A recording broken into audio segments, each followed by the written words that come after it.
My girlfriend gave me two choices: accept her going on a girls' trip with 3 guys or be single.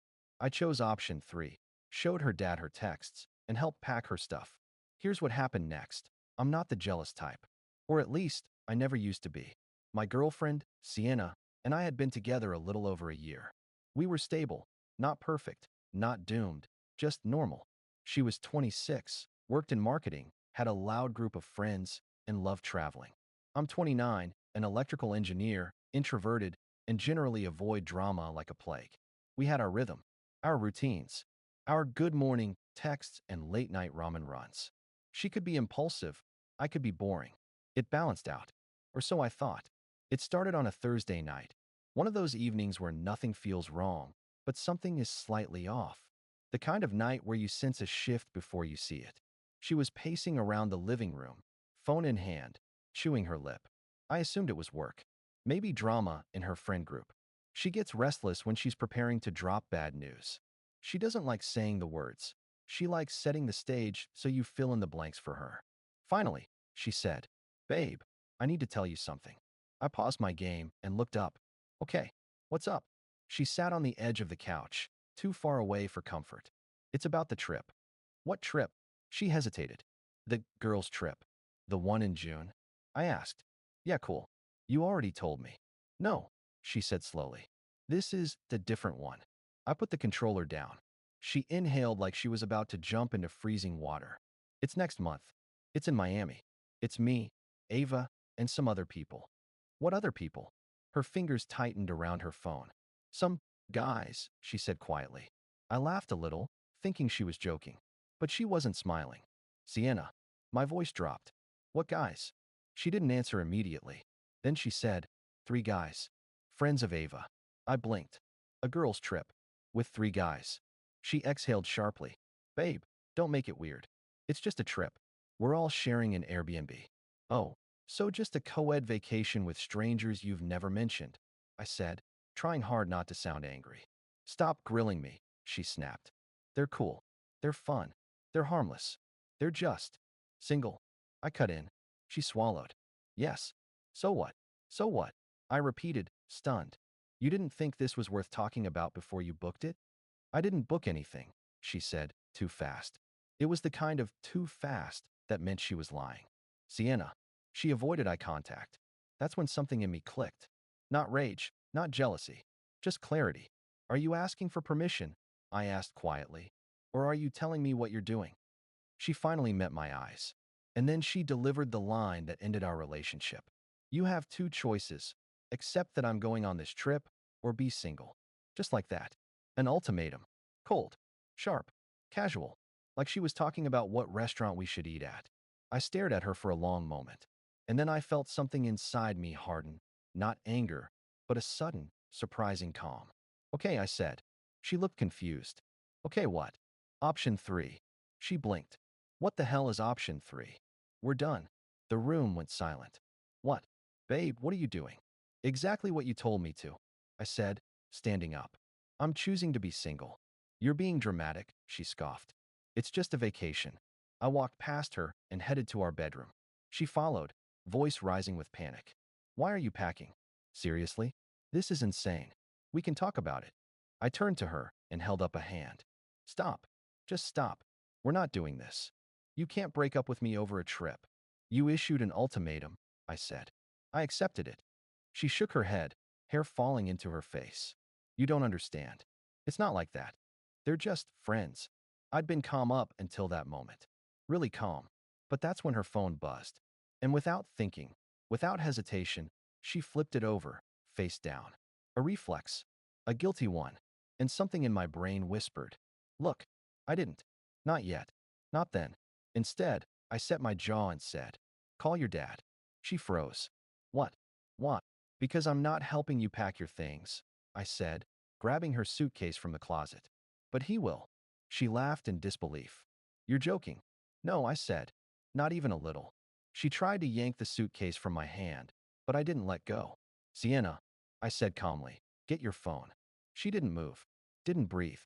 And then, finally, she whispered, "Why him?" "Because he deserves to know exactly what you've been planning." Her face drained of color. Wait, no. Dad doesn't need to be involved. I picked her phone off the bed and held it out to her. Call him. She stared at me like I'd just ripped the floor out from under her. And she knew, that I'd seen enough to suspect there was more. She dialed with shaking fingers. When her dad answered, I could hear him through the speaker. Hey, sweetheart. What's up? She didn't speak. So I did. Hi, Mr. Lane, I said calmly. This is Daniel. A pause. Oh, hello, son. Everything okay? No, I said. It's not. And then, before she could stop me, I opened her texts. I didn't have to scroll far. The first thing I saw made my stomach twist. Can't wait to see you shirtless on the beach again, smirking face. Don't get too drunk before I get there. Sent from her. To one of the guys she claimed she barely knew. Her father heard the silence. He heard her breath hitch. He heard everything he needed. I read the texts out loud. Every single one. When I finished, her dad didn't yell. He didn't curse. He just said, in the calmest, coldest voice I've ever heard, I'm coming over. Start packing her things. Sienna burst into tears. And all I felt was silence. Not victory. Not rage. Just silence. It was the moment I realized that the girl I loved didn't exist anymore. If she ever existed at all, her dad showed up faster than I expected. 15 minutes, maybe. No coat. No small talk. Just purpose. He walked through my door with the kind of expression a man wears when he's already grieving something that hasn't fully died yet. He didn't even look at Sienna at first. He looked at me, nodded once like we had a silent agreement, and said, Show me.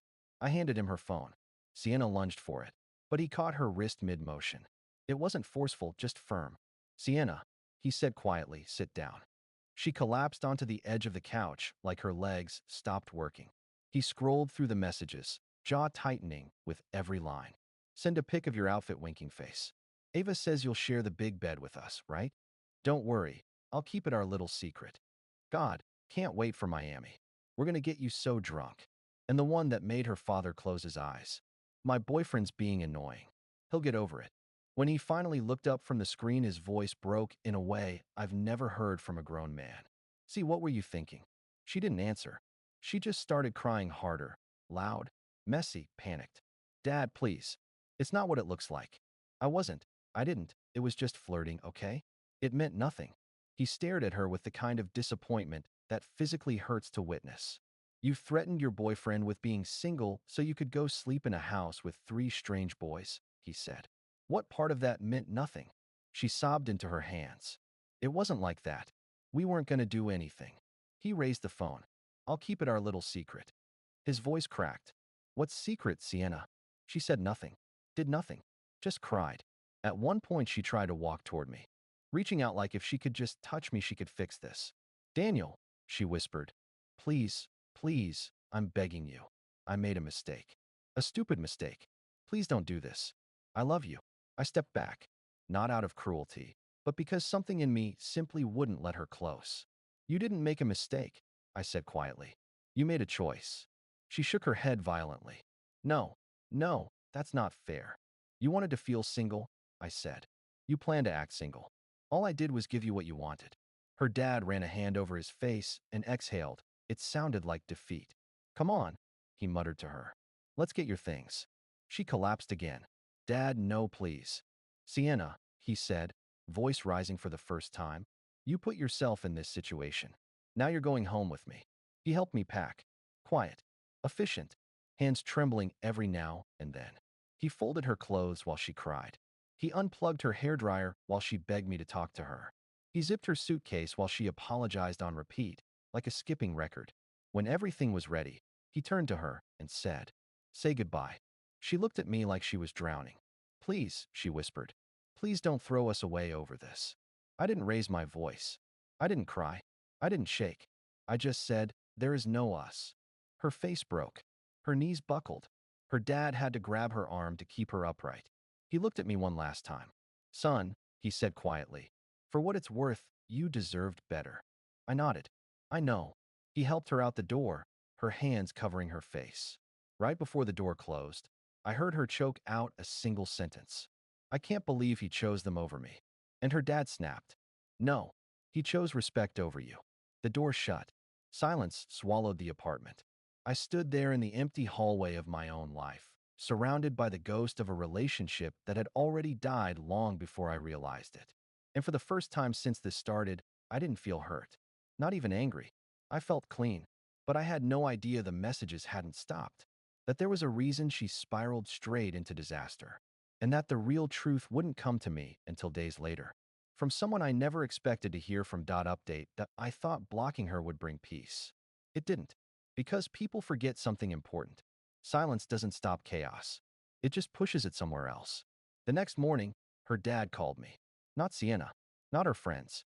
Her dad. Can you talk? He asked, voice rough. Sure, I said, expecting some half apology or maybe a request to meet. But instead he said the last thing I ever expected.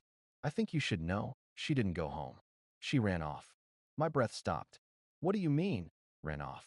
She grabbed her suitcase out of the car, screamed at me for ruining her life, and said she was going to stay with someone who actually wanted her around. He sighed. I assumed she meant her friend Ava, but Ava texted me this morning. She hasn't seen her. Then where? That's the problem, he said. I tracked her phone. She went to one of those guys' houses. I closed my eyes. Of course she did. Not because she wanted him, but because she wanted attention. Chaos is addictive, and she was spiraling. Her dad lowered his voice. I'm her father. I love her, but I'm not blind. I know what this looks like. He paused. And I'm afraid she's going to do something incredibly stupid just to prove she doesn't care. I didn't know what to say.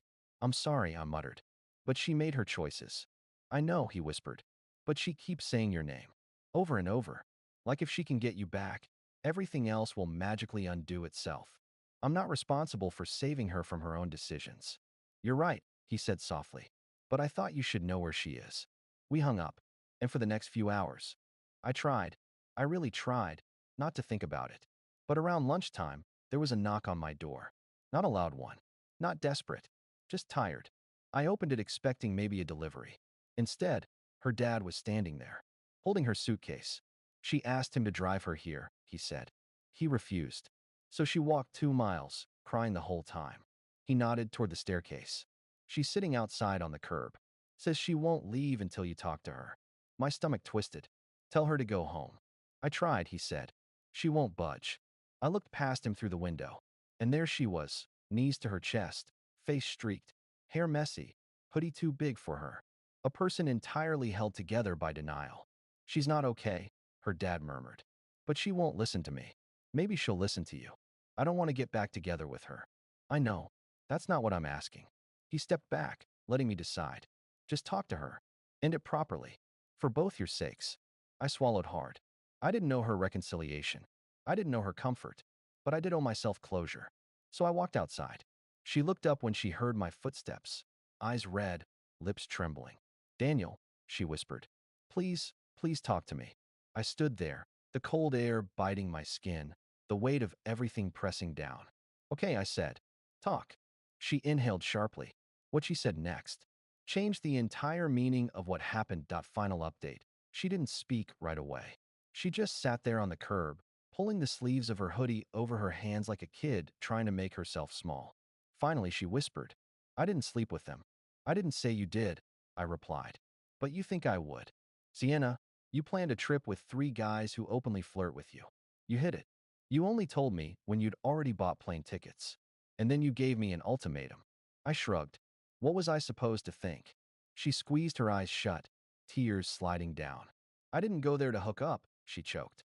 I just wanted someone to want me. That hit me harder than I expected. Someone always has, I said.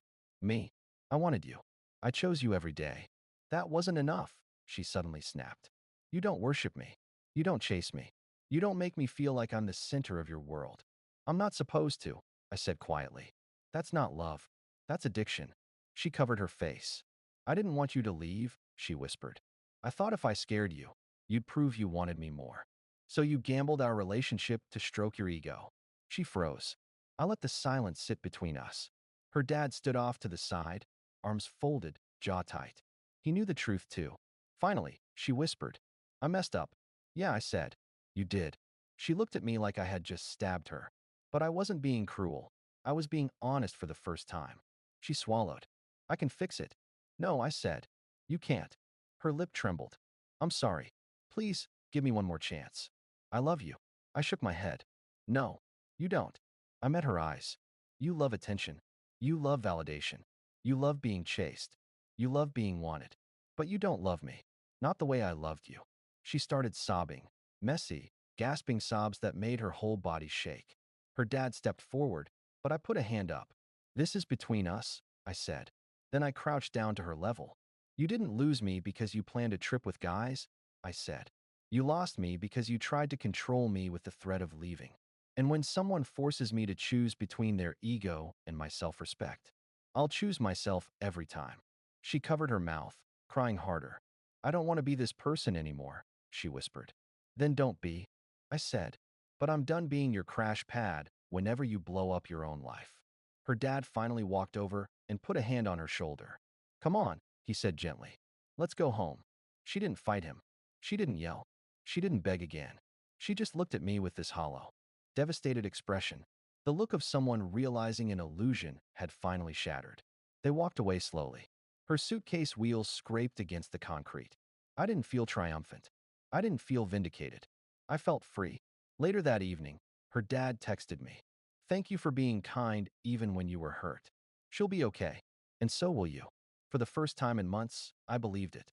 I blocked her number, for real this time. I didn't do it out of anger. I did it because I was finally ready to walk into a future that wasn't built around someone else's insecurity. Sometimes the hardest part of moving on is admitting the relationship died long before you left. But once you finally step away, you realize you should have left the moment they made you choose. And the choice was never actually between two options. It was always between them and yourself. And I picked the right one.